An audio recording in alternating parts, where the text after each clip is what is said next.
The book of First Chronicles, chapter 12, verse 1, First Chronicles 12 and 1, First Chronicles, the 12th chapter, and the first verse. The brave men who joined David. This is a list of the men who came to David while he was at Ziklag. This was when David was hiding from Saul, son of Kish. See, that's why I read all of those different names where you could see how this all ties again. So Saul was a son of Kish, and all from the tribe of Benjamin. Also, those lists told you about Ziklag, where that came from. So it all ties together. These men helped David in battle. They could shoot arrows from their bows with either their right or left hand. They could also throw stones from their slings with either their right hand or left hand. They were Saul's relatives from the tribe of Benjamin. They were Ahiezer, their leader, and Joash, son of Shemaiah, the Gibeathite, Jaziel and Pelet, sons of Asmaveth, Berekah and Jehu from the town of Anathoth. We read about that. Ishmaiah, the Gibeonite, a hero and leader of the 30 heroes. Jeremiah, Jahaziel, Jehanan, and Josabad from the Gederites. Eluzai, Jeremoth, Beliah, and Shemariah. Sheptiah from Huruf, Elkanah, Isha, Azrazel, Josur, and Joshabim from the tribe of Korah. And Jole and Zebediah, the sons of Jehoram, from the town of Gedar. The Gadites. Part of the tribe of Gad joined David at his fortress in the desert. They were brave soldiers trained for war and skilled with shield and spear. They looked as fierce as lions, and they could run as fast as gazelles through the mountains. Ezer was the leader of the army from the tribe of Gad. Obadiah was the second in command. Eliab was the third in command. Mishmanah was the fourth in command. Jeremiah was the fifth in command. Attai was the sixth in command. Eliel was the seventh in command. Johanan was the eighth in command. Elzabad was the ninth in command. Jeremiah was the 10th in command. Bani was the 11th in command. Anybody else in command? These men were leaders of the Gadite army. The weakest from that group was worth 100 men, and the strongest was worth 1,000 men. They were soldiers who crossed the Jordan River in the first month of the year when it was flooded over its banks. They chased away the people in the valley who were on both sides of the river. Other soldiers joined David. Other men from the tribes of Benjamin and Judah also came to David at the fortress. David went out to meet them and said, "If you've come to help me in peace, I welcome you. Join me. But if you have come to spy on me when I've done nothing wrong, may the God of our ancestors see what you did and punish you." Amasai was the leader of the 30 heroes. When the Spirit came on Amasai, and he said, "We're yours, David. We're with you, son of Jesse. Peace, peace to you. Peace to those who help you, because your God helps you." So David welcomed these men into his group and put them in charge of the troops. Some of the men from the tribe of Manasseh also joined David. They joined him when he went with the Philistines to fight Saul. But David and his men did not really help the Philistines. The Philistine leaders talked about David helping them, but then they decided to send them away. They said, "If David goes back to his master Saul, our heads will be cut off." These were the men from Manasseh who joined David when he went to the town of Ziklag: Anah, Jozabad, Jadiel, Machiel, Jozabad, Elihu, and Zelathai. All of them were generals from the tribe of Manasseh. They helped David fight against the bad men who were going around the country and stealing things from the people. All these men of Manasseh, from Manasseh, were brave soldiers. They became leaders in David's army. More and more men came every day to help David, so he had a large and powerful army. Other men joined David at Hebron. These are the numbers of the men who came to David at the town of Hebron.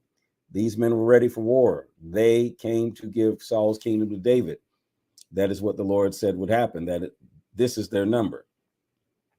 From the tribe of Judah were 6,800 men ready for war. They carried shields and spears. From the tribe of Simeon, there were 7,100 men. They were brave soldiers ready for war.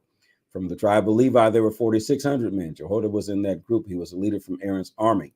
There were 3,700 men with Jehoiada. Zadok was also in that group.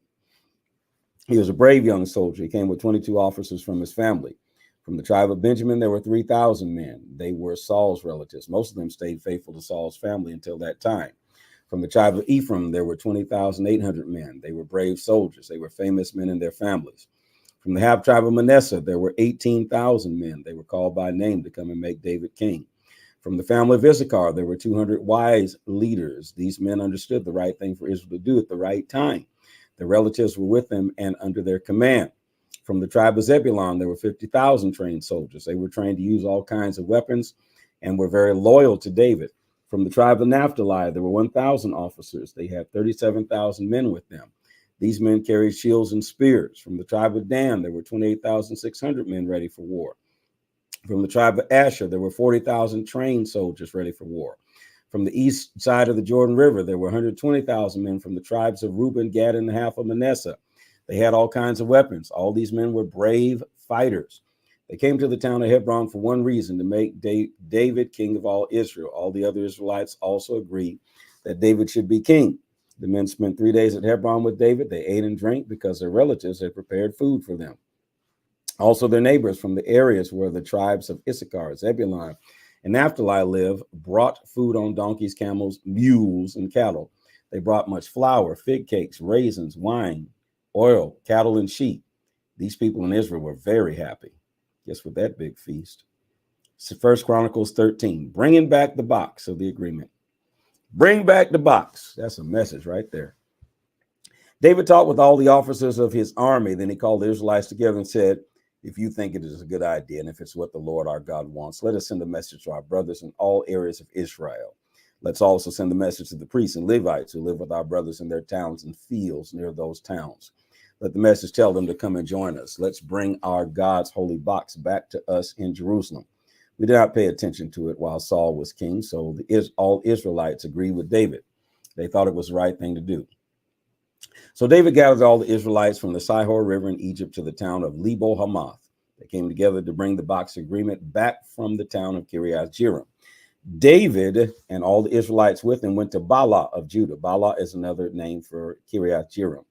They went there to bring out the holy box of the Lord, holy box of God, the Lord, who sits above the cherub angels. It is the box that is called by his name. The people moved God's holy box from Benadab's house and put it on a new wagon. Uzzah and Heo were driving the wagon. David and all the Israelites were celebrating before God. They were praising God, singing songs, playing harps, lyres, drums, cymbals, and trumpets. They came to Kidon's threshing floor. The oxen pulling the wagon stumbled, and the holy box almost fell. Uzzah reached out with his hand to catch it. The Lord became very angry with Uzzah and killed him because he touched the holy box. So what was he supposed to do? Just let it fall on the ground? Then he'd probably been killed for that. Goodness. So Uzzah died before the Lord, and David was angry because the Lord had shown his anger in killing Uzzah. I agree with you on that one, David. So that place has been called Perez Uzzah ever since then. That day, David began to fear what God might do to him. So he said, should I really be the one in charge of God's holy box? So he didn't take the holy box with him to the city of David. He left it at Obed-Edom's house. Obed-Edom was from the city of Gath. God's holy box stayed with Obed-Edom's family in his house for 3 months. The Lord blessed Obed-Edom's family and everything Obed-Edom owned. Bible study question. Uzzah got killed for reaching out and touching the box. Then how is it that Nebuchadnezzar and his army from Babylon, as far as we know, stole the box and nothing happened to them? To answer that question, put it in the comment section. 1 Chronicles 14. David's kingdom grows. Hiram was the king of Tyre. He sent messengers to David. He also sent logs from cedar trees, stone cutters, and carpenters to David. Hiram sent them to build a house for David. David understood that the Lord had really made him king of Israel. He made his kingdom large and powerful for the benefit of Israel, his people. David married more women in the city of Jerusalem and had more sons and daughters. These are the names of David's children born in Jerusalem: Shammua, Shobab, Nathan, Solomon, Abhar, Elushua, Eliphat, Nogah, Nepheg, Japhia, Elshama, Beladiah, and Elphat. David defeats the Philistines. The Philistines heard that David had been chosen to be king of Israel. So all the Philistines went to look for him. When David heard about it, he went out to fight them. The Philistines attacked the people living in the valley of Rephaim and stole their things. David asked God, should I go fight the Philistines? Will you let me defeat them? The Lord answered David, go, I'll let you defeat the Philistines. Then David and his men went up to the town of Baal Perazim. There David and his men defeated the Philistines. David said, water breaks out from a broken dam. In the same way, God has broken through my enemies. God has done this through me. That is why that place is named Baal Perazim. The Philistines had left their idols at Baal Perazim. David ordered his men to burn the idols. Another victory over the Philistines. The Philistines attacked the people living in the valley of Rephaim again. David prayed to God again, and God answered his prayer. God said, David, don't follow the Philistines up the hill when you attack. Instead, go around them and hide on the other side of the balsam trees. When you hear the sound of marching in the tops of the balsam trees, go out to battle, because that is a sign that God has gone out in front of you to defeat the Philistines. David did what God told him to do. So David and his men defeated the Philistine army. They killed Philistine soldiers all the way from the town of Gibeon to the town of Gezer. So David became famous and all the countries. The Lord made all nations afraid of him. Please put in the comment section, this is the word of the Lord, because this is the word of the Lord. Please follow, like, share, and subscribe, and encourage others to read with us every